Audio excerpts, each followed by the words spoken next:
¿Qué tal amigas? ¿Qué tal amigos? Qué gusto saludarles nuevamente aquí en Análisis con su servidor Eduardo Andrade en el canal que tiene el mejor auditorio de YouTube. Había yo quedado con ustedes de ampliar un poco el contenido de la referencia al video anterior en el que aludía al caso en el que se discutió en la Suprema Corte de Justicia la posibilidad de otorgarle al INE una facultad que no tiene para que pudiera entablar una controversia constitucional con un Congreso de un Estado. Eso está en el video anterior, lo retomo solo brevemente. El Instituto Nacional Electoral presentó, demandó para realizar una controversia constitucional ante la Suprema Corte, impugnando una decisión del Congreso del Estado de Tamaulipas. También lo hizo respecto de Hidalgo, pero la discusión se dio específicamente en la cuestión del Congreso de Tamaulipas, que emitió una disposición relacionada con la elección de los juzgadores locales de ese estado. Y entre las facultades que el Congreso de Tamaulipas señalaba para el llamado OPLE, el Instituto Electoral Local de ese estado, le daba la posibilidad de emitir acuerdos generales para la regulación de esa elección, que era totalmente novedosa, y entre esas estaba la posibilidad de fiscalizar la elección. El INE dijo que esa facultad de fiscalización era exclusiva de esa autoridad, del instituto como autoridad federal, y que se invadían sus facultades por el Congreso de Tamaulipas. Pero lo que es importante aquí destacar es lo siguiente. La Constitución, cuando plantea qué posibilidades tienen los organismos autónomos constitucionales para interponer una controversia constitucional, es clarísima. Dice que esos organismos, cuando son federales, el INE, la Comisión Nacional de los Derechos Humanos, la Fiscalía General de la República, el INEGI, son algunos ejemplos, pueden entablar una controversia con los poderes federales o con otros órganos constitucionales autónomos federales, no con órganos locales, con congresos locales, no, ni contra órganos autónomos de las entidades federativas. No lo permite la Constitución, no está previsto en la Constitución. Y en este caso, que no se entró al estudio de fondo, yo adelanto algo que me parece que no había razón incluso para que el INE dijera que se invadían sus facultades, porque éstas quedaban totalmente a salvo. No era un impedimento al desarrollo de la facultad de fiscalización que el INE de todas maneras tiene y de todas maneras ejerció, a veces creo que con excesos, porque llegaron a hacer algunas reclamaciones sobre notas de una gasolina que se usó para una determinada actividad. Eso me enteré en alguno de los casos. Decía, bueno, es extremoso el llegar a ese punto, pero es la demostración de que las facultades se estaban ejerciendo y se ejercieron, que podrían ser en paralelo inclusive, y señaló en su defensa el Instituto de Tamaulipas. Ya leí, ahora sí tuve oportunidad de leer toda la sentencia, señaló que era muy claro que habían indicado que para el caso de que el INE delegara facultades de fiscalización en el órgano local, cosa que puede hacer también de acuerdo a las normas que regulan esta actividad fiscalizadora del INE, bueno, si delegaba esa función, pues entonces el órgano local tomaría las medidas mediante acuerdos generales que fueran necesarias para la realización de esa fiscalización. Pero a eso no se entró, ya no se entró al fondo. ¿Por qué no se entró al fondo del asunto? Porque lo primero que se resuelve cuando hay una controversia constitucional y en general cuando hay algún tipo de proceso judicial es verificar si la persona que ejercita la acción está facultada para eso. Eso se llama legitimación activa. Y se estudia la procedencia, se dice, vamos a ver si procede esto. Si no procede, pues ya no vamos a andar analizando el fondo de lo que alega la parte que quiere, la parte actora, se dice, la parte que demanda en un determinado proceso judicial. De manera que eso es lo primero que se tiene que estudiar, si procede o no. Cuando se elaboró por parte de la ministra Loretta Ortiz Alf el proyecto, pues obedeció a esa metodología. Vamos a ver si procede. Revisó las facultades del INE como organismo autónomo y encontró que no tiene facultades para demandar a un Congreso local. Y entonces el proyecto parecía muy claro, lo digo por cierto en un artículo que publica el Universal y en el cual digo que los ministros pues son jueces, pero no son dioses jurídicos, no pueden hacer lo que quieran, no pueden inventar facultades dándoselas a un órgano. Es más, alguna de las ministras creo que casi textualmente dijo eso, no podemos hacer lo que queramos, dijo refiriéndose a los ministros. Entonces, al hacer este estudio sobre la procedencia y ver que no tiene facultades el INE para eso, pues señaló esto no procede, punto. Parecía que debía ser un asunto de mero trámite, y eso lo explico también, a mí me llamó la atención algo que es tan claro, que es tan obvio, de decir, pues si no tiene facultades un órgano, no se les pueden adicionar, porque no está en la Constitución. Adicionarle algo equivaldría a agregarle cosas a la Constitución que no tiene. Y la Suprema Corte no está facultada para eso. Eso solo lo puede hacer lo que se llama el poder constituyente permanente o poder reformador de la Constitución, que se constituye por las dos cámaras del Congreso de la Unión. En cada una de ellas la reforma debe ser aprobada por 2/3 por lo menos de los legisladores presentes y luego pasa a todas las legislaturas locales de los estados. Por eso intervienen todos los legisladores del país, o pueden intervenir. De hecho, intervienen porque cada congreso tiene que decidir, cada congreso local, si está de acuerdo o no con la reforma. Si más de la mitad de los congresos locales la aprueba, entonces ya pasa a formar parte de la Constitución el texto que se haya aprobado. Por eso, la Suprema Corte no tiene esa facultad. Dice nuestra Constitución, y es lo primero que debe haberse tomado en cuenta. El artículo 135 es clarísimo. Dice, esta Constitución puede ser adicionada o reformada.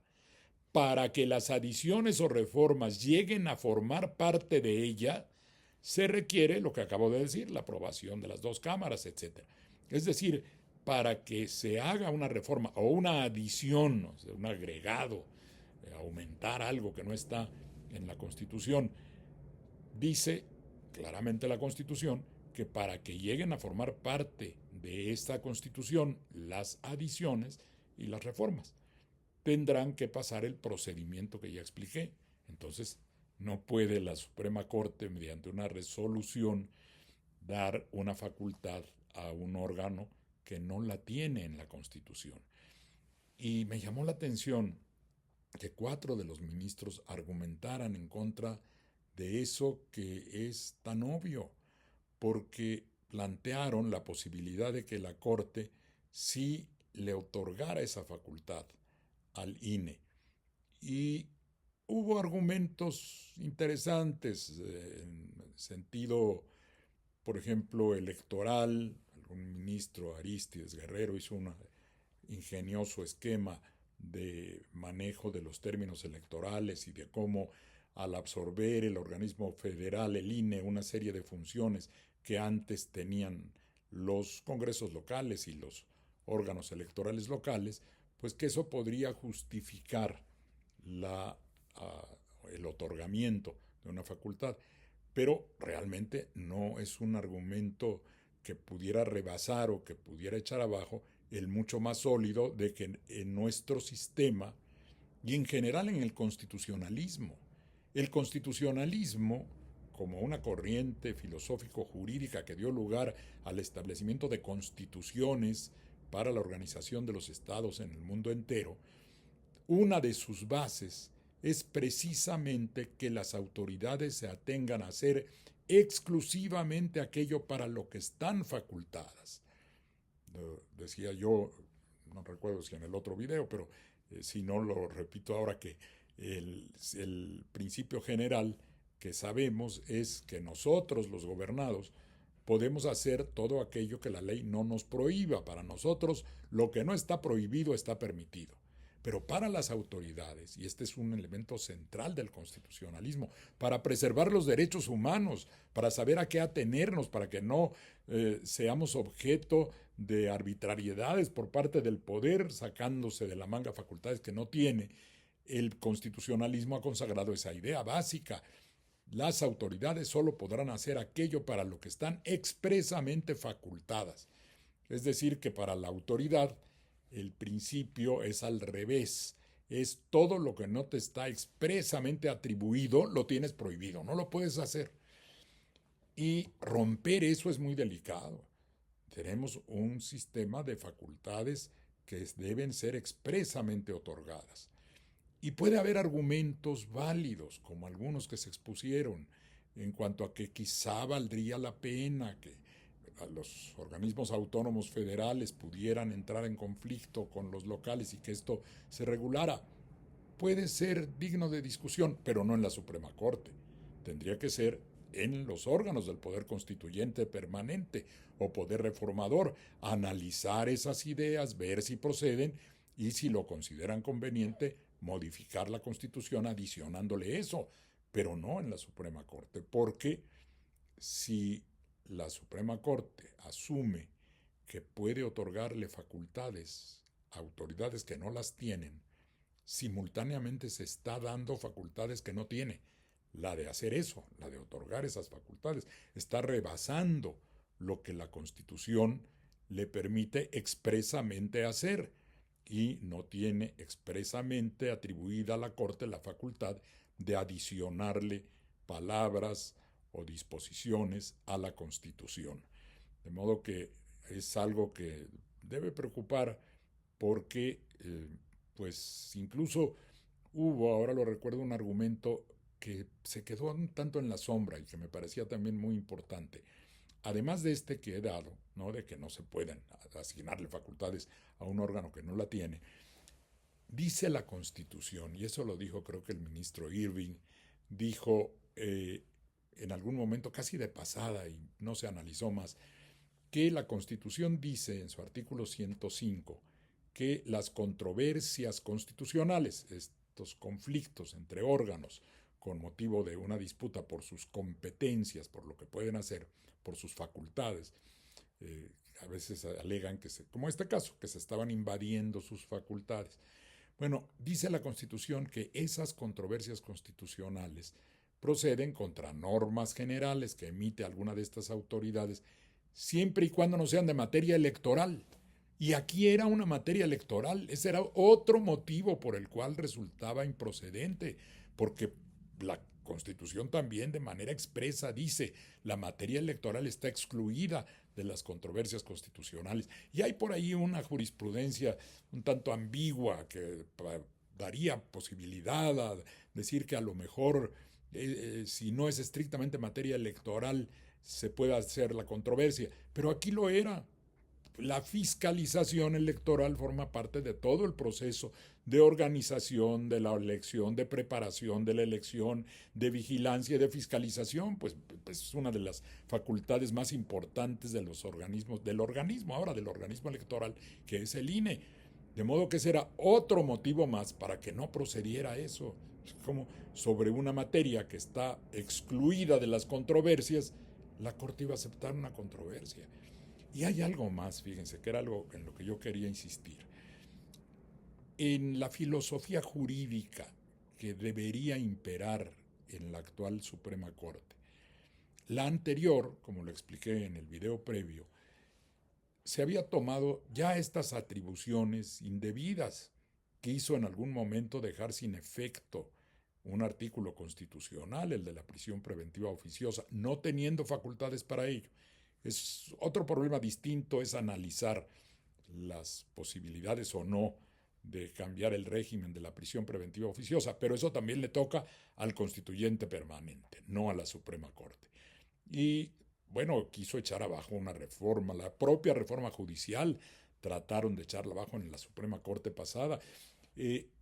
una de las razones por las que se promovió la elección directa de los juzgadores y de los ministros y ministras, por supuesto, era precisamente contrarrestar, evitar que se siguiera produciendo ese fenómeno de un activismo judicial por virtud de la cual el poder judicial está o estaba invadiendo las esferas del poder legislativo o del poder ejecutivo.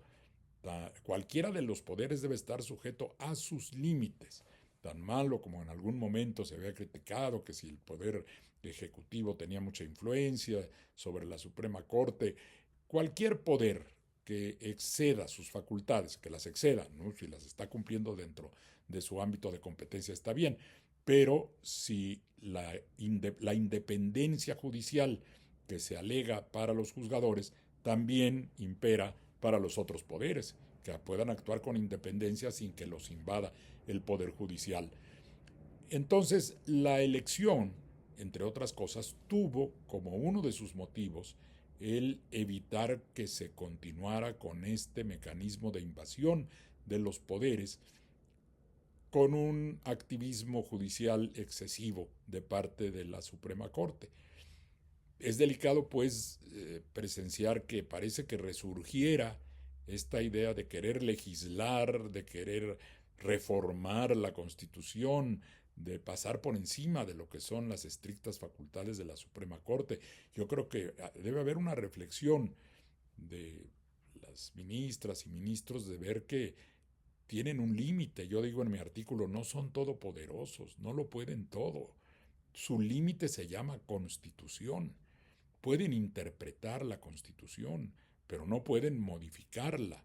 Se interpreta cuando hay una palabra, algún texto que necesita ser aclarado, que tiene distintas posibilidades de interpretación, de entenderse de modos diferentes. Ahí entra justo lo que son las técnicas de interpretación jurídica, que por supuesto toda norma, yo siempre he enseñado en las cátedras de estas materias, que la verdad es que toda norma es interpretada.